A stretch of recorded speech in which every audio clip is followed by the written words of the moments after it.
Oh, mga kabarangay, ngayon po ay meron na naman po tayong isang video na request ng ating masugid na taga-subaybay. Kaya po ang pagbibigyan po natin ngayon ng ah, kasagutan sa kanyang mga katanungan ay kung paano ang ginagawa nating paggagamot sa ating mga alagang rabbit pagka merong mangge. Opo, yung mange na tinatawag. Yun po yung ating topic ngayon dito sa video na to. Pinapakita ko lang po sa inyo itong ating mga back na ginagamit. Ito po, mga ano po ito, mga Californian white. Yan po, lalaki. Yan po, 3 kilos pong mahigit yan bawat isa. Yan po yung ating mga back na ginagamit po rito. Yan. Opo, isa pong kabarangay natin na nagtanong kung ano ang ginagamit natin. Kaya po papakita natin sa kanya. Tara, pisahan na.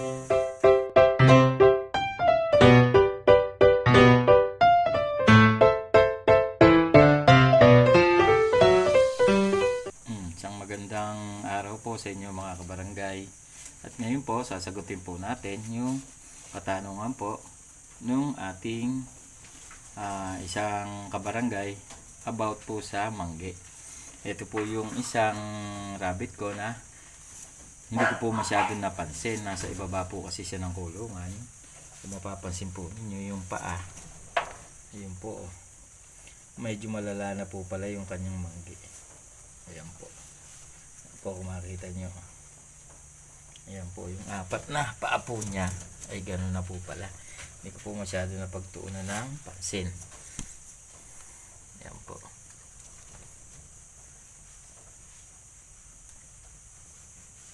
Yan, ayan po. Kaya po meron tayong magiging sample. Tsaka nangayayat na po pala siya. Hindi ko po masyado napansin sa dami po ng ginagawa. Ayan po. Yan po yung papakita natin at gagamutin natin. Kaya po tara, pakikita ko na sa inyo kung anong ginagamit ko rito sa aking rabbit tree. Yan po mga kabarangay, naging pwesto niya po kasi masyadong sulok. Hindi po natin napagtutuunan ng pansin. Nasa unang palapag po siya nung 3 palapag natin. Ayan po sa sulok. Yan po itong in-review natin kanina. Ayan.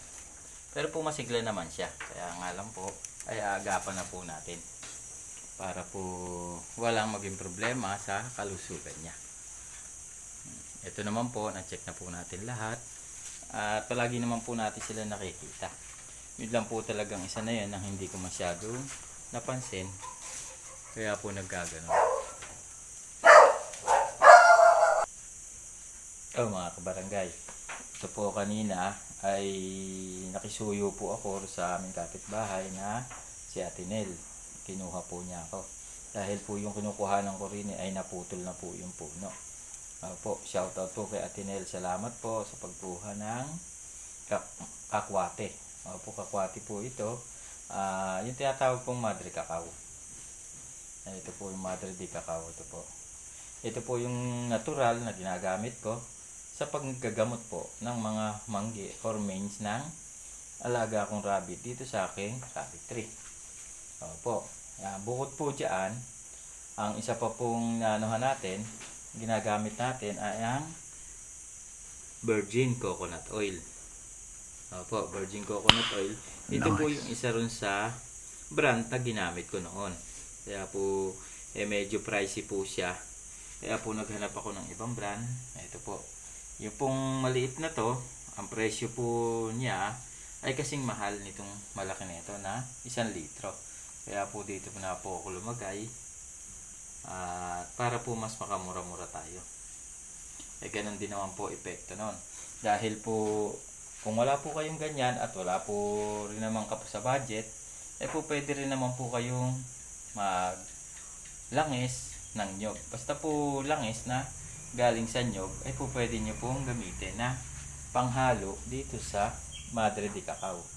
Opo, mamaya-maya po kakatasin po natin tong Madre de Cacao para po isama natin doon sa oil para po mag-combine sila. At yun lang po yung ginagamit natin na panggamot dito po sa ating mga alagang rabbit.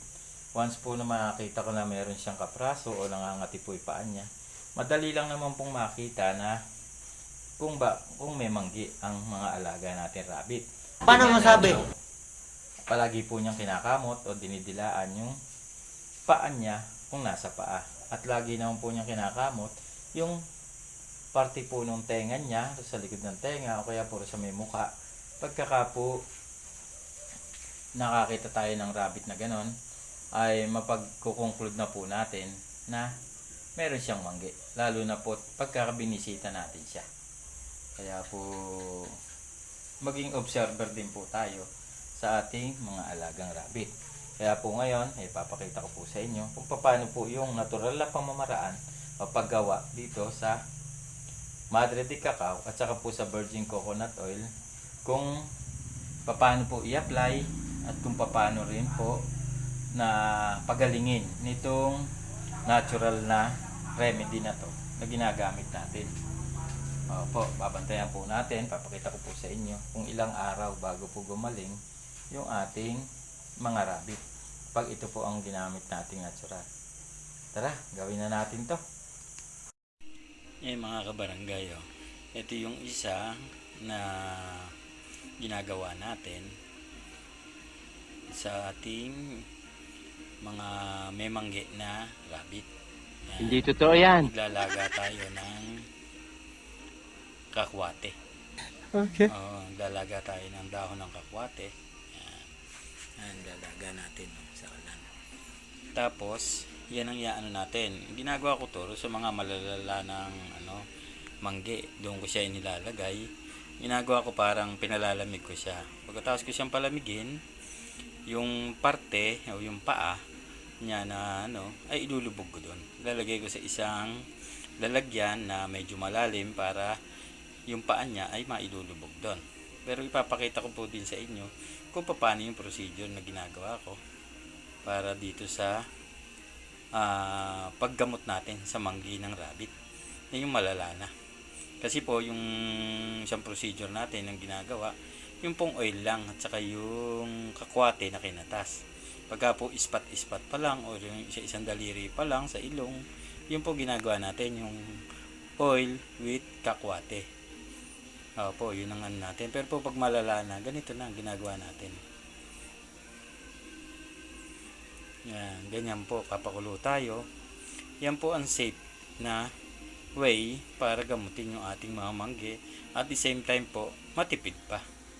Kasi po pag gumamit tayo ng mga may chemical, magastos na, ay hindi pa po natin alam kung makabubuti ba yun sa ating mga alagang rabbit. Ngayon naman po yung pangalawang procedure na gagawin po natin. Tara, susunod na natin. At ito mga kabarangay, yung susunod na procedure natin, yung ating gagawing Madre de Cacao o yung kakwate. Ayan. Kailangan natin gamit ay almeres, yung pandikdik sa kanya. Tapos yung paglalagay natin ng ihimayin nating kakwate. At dito naman sa lanera na to, dito naman natin ilalagay yung madidikdik natin kakwate, tapos saka natin pipigain. Papakita ko pong isa-isa sa inyo yan kung paano ginagawa para po malaman nyo na mas matipid at mas epektibo tong pamamaraan kaysa po gumamit tayo ng chemical na kay mahal-mahal natin binibili. Hindi na po ako magbabanggit ng brand, kaya lang po yun po ang pangkaraniwang sinasuggest na gamitin.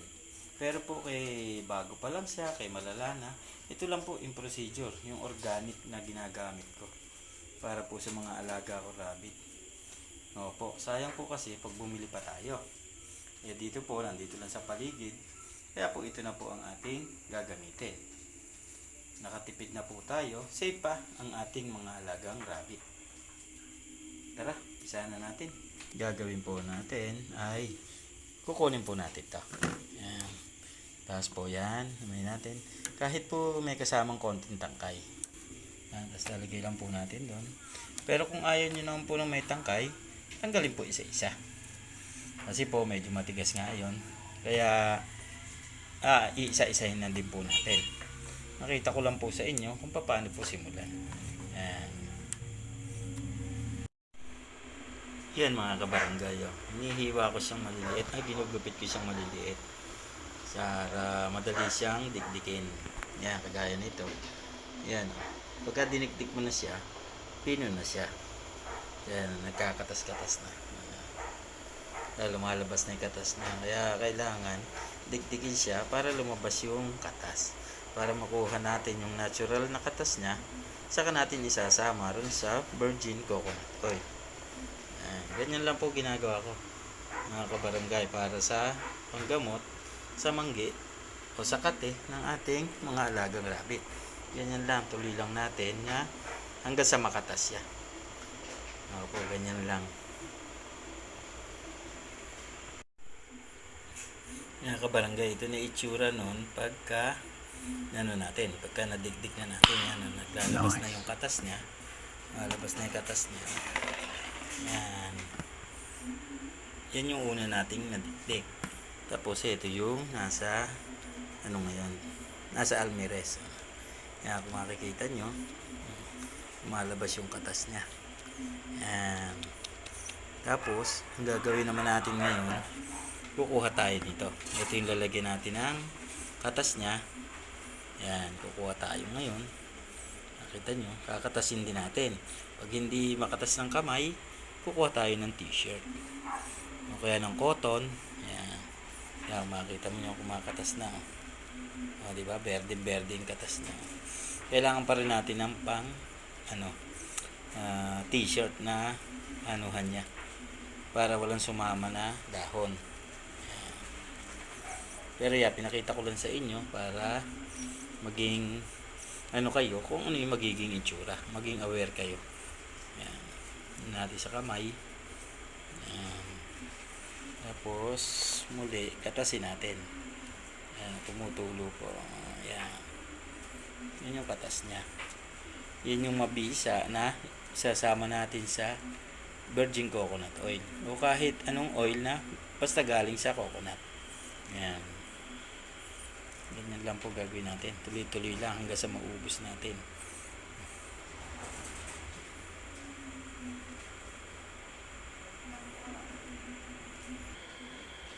Ito na mga kabarangay, yung katas ng ating Madre de Cacao o yung kakwate. Ayan na. Kasalin po natin dito sa bote ng BCO. Pero po wala ng laman to. Gagawin lang natin siyang imbakan ito. Saka natin ipanghahalo dun sa ating virgin coconut oil. Ganito lang gagawin natin. Gumamit tayo ng imbudo para hindi tumapon. Yan. Natin. Tubulang natin. Yan. Makikita nyo berdeng-berde yung katas niya. Wala siyang sumamang dahon. Bali nakakuha tayo ng halos kalahati. Hindi na makita. Yan po. Yan, pure na pure po yan na kakwate. Ngayon naman, sasama natin siya sa oil. Kukuha tayo ng virgin coconut oil. Mga kabarangay, ito na yung ating virgin coconut oil. Okay. Pa tayong halos kalahati pa nung 1 litro na in-order natin. Kaya ang gagawin natin ngayon ay kukuha tayo ng isang botelya. Yan. Sasalinan natin nung katas nung kakwate. Gamitan din po natin ang imbudo. Ito na mga kabarangay yung katas nung ating kakwate. Tapos, ito na yung ating virgin coconut oil. Kukunin lang natin. Sasamahan natin siya.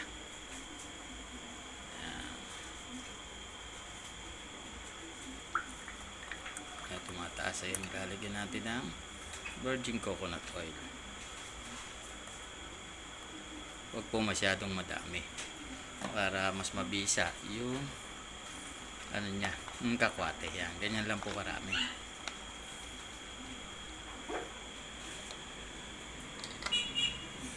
Tapos takpan lang po natin at i-shake lang natin. Yan, kung mapapansin nyo mga kabarangay, oh, hindi siya naghalo. Yan, may babaw yung virgin coconut oil doon sa katas ng ating kakwate. Gawin natin, shake natin.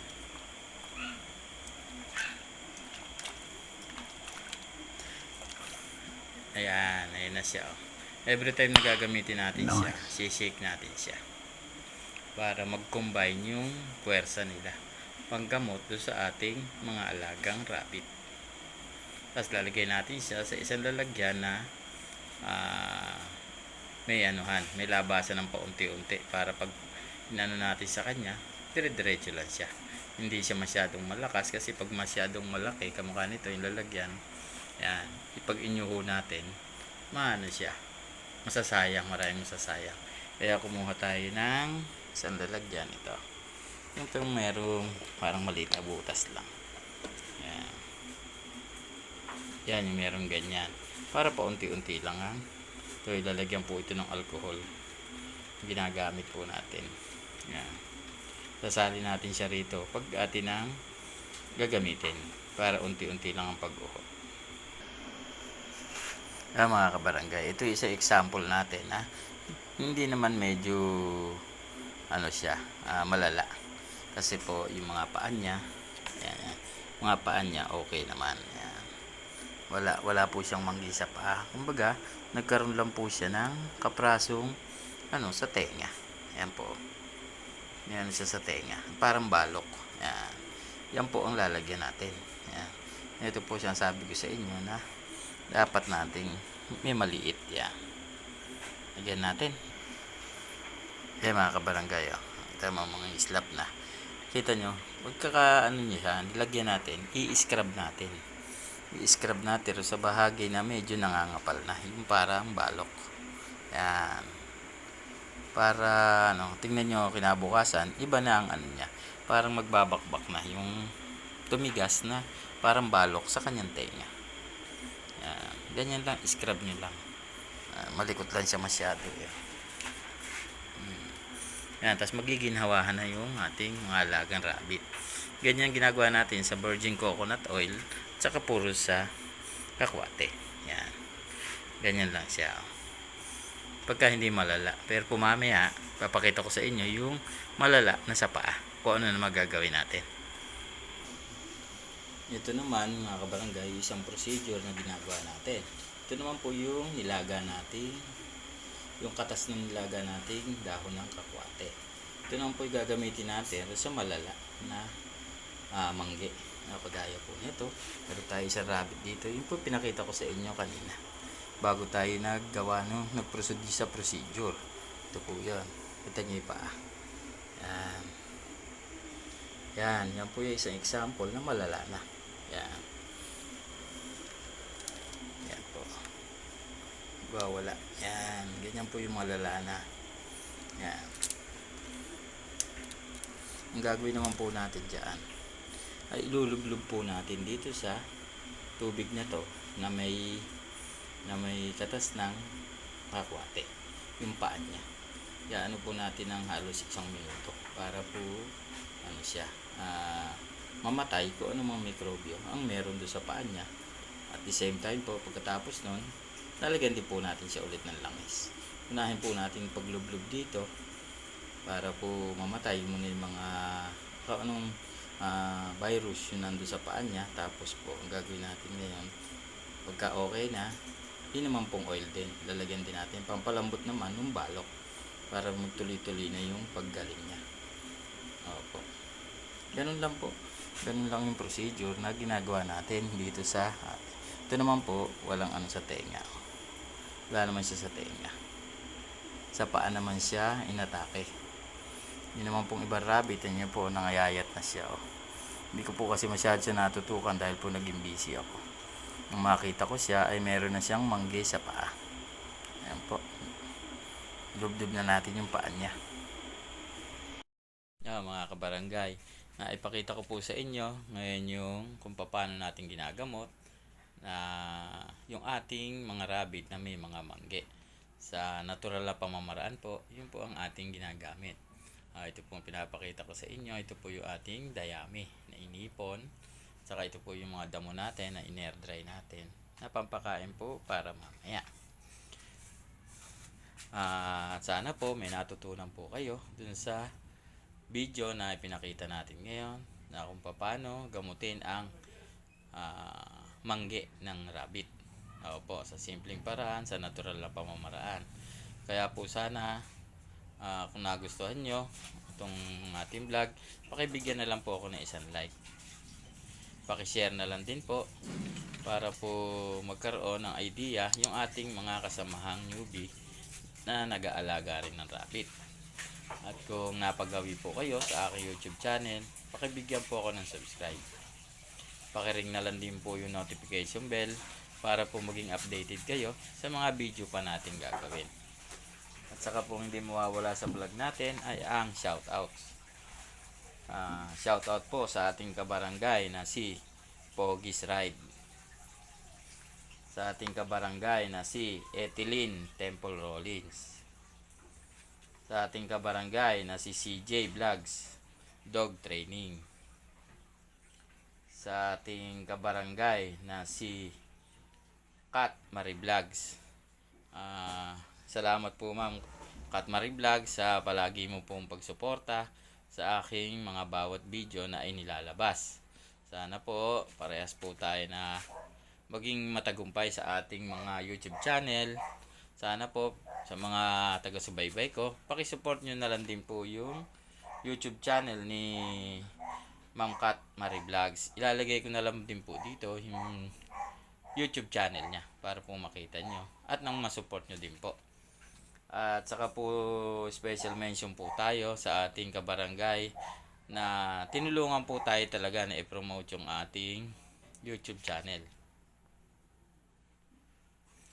Opo, sa ating kabarangay na si Daisy Lopez, aka Madam Inot, salamat po sa iyo sa pagpo-promote mo at sa pagme-message mo lagi sa ating mga video.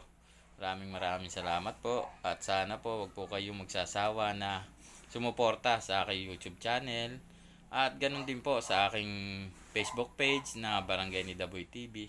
Lahat po ng video natin na nandito sa